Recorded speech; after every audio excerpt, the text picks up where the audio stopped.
Welcome to Anong Agenda Mo Today. This is the first time that we are doing a video podcast recording of our episode na papagmagatan natin, Go for the Gold.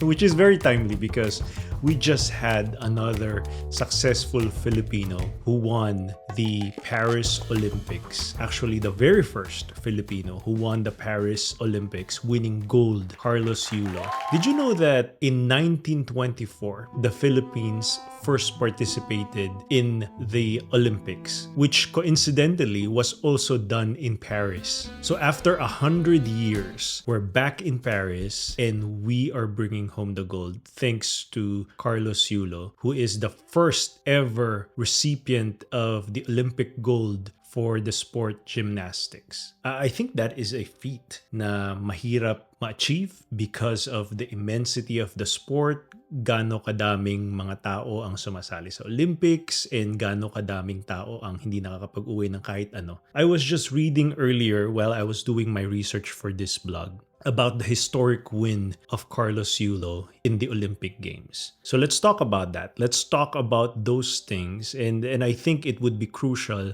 for us to talk about not only this historic win, but also what are the implications of his win towards the Filipino pride. Kung pag-uusapan natin yung Filipino pride, that is something innate in us. That is why when we watch other Filipinos that they compete internationally, be it in sports, be it in beauty pageants, or talent competitions, singing contests, we always say, if you go and scroll into the comments, mababasa mo lagi doon na proud to be a Filipino. That is rightfully so. It's nice to be proud about the country because we all come from that culture. Tapos mababasa mo yung mga ibang negative comments na bakit proud to be a Filipino, hindi naman ikaw yung sumali. Pero if you look at the history of our Filipino pride, we are, compared to a lot of other nations in the world, tayo yung merong sense of pride na pag nakikita natin yung other Filipinos that are winning internationally and representing the Philippines, we feel so much pride. And you can trace that back to the Filipino concept of kapwa, the concept of we are one with our communities. And I think when Filipinos go outside the country, they go to compete internationally or even not compete internationally, even just go outside the country and work, let's say for instance, nurses or other OFWs, and they bring home that pride na they are representing the country in a way. Kasi the Filipinos are so known for being exceptional workers, hard workers, to the point na sometimes the saddening part there is people are getting mistreated, people are getting abused because of the hard work that we exhibit, the willingness to do what it takes to get the job done, which is part and parcel of us being a Filipino. But let's talk about this historic win, this historic and proud moment for all of us Filipinos across the globe, be it na nakatira ka sa Pilipinas o hindi ka nakatira sa Pilipinas. All of us are so proud of the accomplishment of Carlos Yulo because it takes lots of training, dedication, hard work. I was reading this interview of his father saying na he put so much blood, sweat, and tears to get where he needs to be. His father was saying kung gaano kalaki yung work effort na inilagay ni Carlos just to win that medal and to prepare for this Olympic game. So it got me really curious, like a lot of the Filipinos out there, kasi if you browse social media, if you look at TikTok, if you look at Instagram, if you look at Facebook, you'll be flooded with all of the posts about his historic win, about the moments na gives you that chill in your spine na pag napanood mo is you'll say na nakaka-proud talaga. And it can also be a tearjerker. I was just talking to a few friends saying na they felt so emotional to the point that some of them even cried when he won. When he was announced the winner because Carlos got 15 and he was the highest in that category of the game that he played. And you can just see in his face the emotion, the gratitude, the sense of pride, the overwhelming sense of pride in his face. And I think a lot of the Filipinos that were watching it globally were also so elated. They felt that immense sense of pride when they saw him win. More so when he was called out in the middle of the stage, and he was the champion. The gold medal was put around his neck, and the national anthem was sung. That is a powerful moment na pag inisip natin, how often do you get to experience that? Kasi considering na ang first competition or ang first Olympics na sinalihan ng mga Filipinos was in 1924. 1924, also in Paris, 100 years ago. And now, just now, we're bringing home the very first gold medal in gymnastics. I think that is just so powerful. Ano pa yung iba nating pwedeng pag-usapan dito aside from historic win, yung mga lessons that we can see and learn from him? Other facts here is the Philippines' second gold medal. Sinasabi nga natin kanina, itong pagkapanalo ni Carlos is the second gold medal for the Philippines in an Olympic game, second to Hidilyn Diaz, but the first Filipino to win a gold medal in gymnastics. Pero kung iisipin natin, kailan nga ba nagsimula yung Olympics? Kasi di ba we learned from school na the Olympics, the very first Olympics were done in Greece by the Greeks. Yung mga talagang napapanood lang natin sa TV. But the very first modern Olympics was started in the late 19th century. In 1896 was the first modern Olympics held in Athens, Greece. And I think that is rightfully so kasi diba it was in Greece that they held all of these Olympic games. So that was the very first Olympics. And how difficult is it to be a part of the Olympic Games? According to data here that is available online, out of 8 billion people in the world, it's about 0.00014% lang yung pwedeng makapasok. And this is based on the 2021 Tokyo data from the Tokyo Olympics. So as we were talking, out of an estimated 8 billion people globally, about 11,000 or 0.00014% compete in the Summer Olympics. In 2021, there were 339 events in 33 different sports with only one gold medal awarded per event. And this was cited from the Tokyo 2020 by the numbers from Olympics.com in 2021. What are the odds? Let's talk about that. What are the odds of winning an Olympic medal? Kasi for sure, some people will say, oh, madali lang naman manalo dyan. Madali lang naman yung ginawa ni Carlos. Pero the data does not agree with that assumption. Kasi according to data, approximately 1 in 662,000 lang yung pwedeng manalo ng Olympic medal. And the odds of winning an Oscar, since we also love watching movies and the Oscar, 1 in 11,500. The odds of winning a Nobel Prize, 1 in 7 million. And this is based on a 2018 article called What Are the Odds That 10 Things More Likely Than You Competing in the Olympics? Hindi siya madali. Hindi madaling mag-compete, hindi madaling mag-training, and all the work that's involved in there, diba, to qualify. I think people lose sight of that, na hindi lang yung journey mahirap. Mahirap lahat. Mentally, physically, emotionally, all of the efforts that these athletes had to put in order for them to compete and for them to win.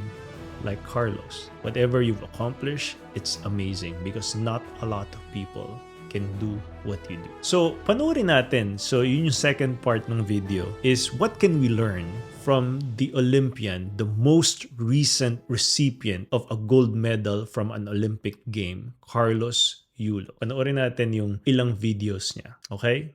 So here we're going to watch a few of his interviews because I would say that he has an interesting way of answering questions which reveal a lot of, number one, his values, number two, his upbringing, and third is his mindset. From his interview and the way he answers, every one of us can learn how to have a winning mindset. Ano ba yung mindset ng isang champion? Ano ba yung isang mindset ng na positive mindset that leads to great outcomes such as him winning the Olympic game. A gold medal, by the way, not to be minimized. So this one is an interview by Diane Castillejo asking him 2 days ago. So it says here in the caption, Carlos Yulo vowed to level up his performance on the final floor exercise on August 3rd and vault on August 4th. So this is as new as you can get. So let's listen to Diane's question to Kaloy or Carlos Yulo. Does that put much pressure on you or sanay ka na, hindi ka na, kaya mo nang i-overcome yun? Of course po, may pressure pa rin naman po. Pero marami po talaga kasing magaling. na nag-floor. And kailangan tatapatan yung execution nilang lahat. So ako po, nag-focus po ako sa magiging performance ko, sa magiging mindset ko sa araw na yun. That is a great answer. Tinanong siya ni Diane Castillejo, how does he feel? Does he feel pressured? And his response was, number one, madaming magaling. And number two is he's going to focus on his performance and deliver his best. What a wonderful answer, diba? Na hindi siya pumunta doon saying na he's the best. He says that there's lots of other people, maraming magaling dyan, pero I'm going to give it my best. So he was also not discounting his own ability, saying na ay masyadong magaling sila, hindi ako mananalo, pero sinasabi niya na maraming magaling pero magaling din ako kaya gagalingan ko palalo. That is the perfect mindset. You have 2 chances for gold, right? Yes po, meron. Lauren, which one do you feel na you feel good in both? Yeah, I feel okay sa both.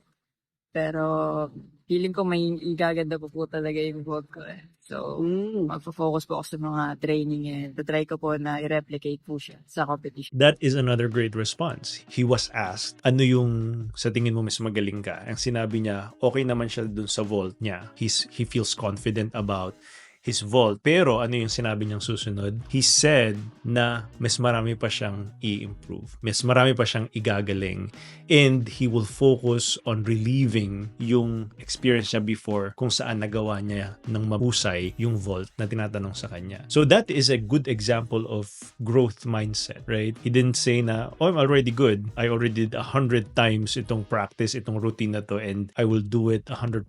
No, that was not his response. Yung sinabi niya is, confident siya sa kakayanan niya, pero kaya pa niyang mag-improve. And that is a great example of growth mindset. So these are the part na a lot of people want to take photos with him, and he's just so kind and so nice, agreeing for people to take pictures with him, which I think demonstrates his humility as an athlete. And there's really lots of research that talk about athleticism and how it can improve your overall persona, your overall well-being. Diba yun nga yung natutunan natin sa sports? There had been studies showing na children who participate in sports actually become more resilient adults. They become more aware of their surroundings. They know how to accept defeat. They know how to accept setbacks. They know how to get up when they fail. Kaya sports really, if there is anything that you can be engaged with, especially, or your children, if you have children, nieces, nephews, anyone young, if there is one great advice is to have them participate in sports. Kasi it does not only build their sportsmanship, their ability to be resilient, to be gritty as adults, but it also allows them to be stronger mentally and physically as an athlete. And who knows, they might be the next Kaloy Yulo or Carlos Yulo or Hidilyn Diaz that can bring home another gold for the Philippines. Very good. So, ano ba yung mga overall learnings natin dito? Number one, it is a proud moment for a lot of Filipinos seeing another Filipino shine on the international stage, diba? And it comes naturally for all of us to be proud na merong isa na namang Pilipino na nakikilala, na may isa na namang Pilipino na in a way raised our flag and put the Philippines into the map of international stage. Been in a lot of different things, be it in sports, be it in contests, be it in any field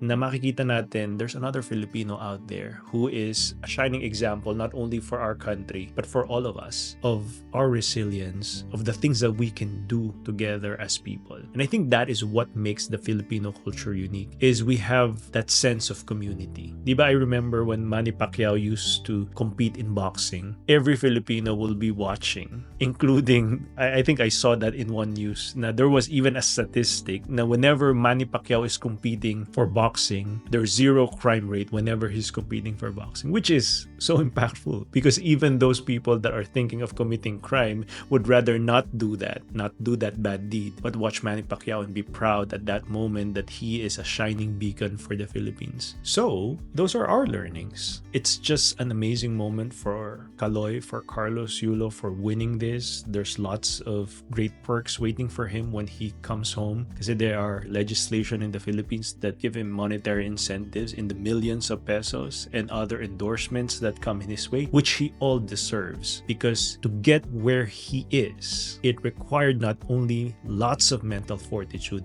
lots of blood, sweat, and tears, but also great faith that he can make it, he can do it. That example that he just showed the world can be a great example on how to live our lives too. That we can achieve great things if we're willing to put in the effort, the time, and the energy to do it. I'll see you next time. Take care.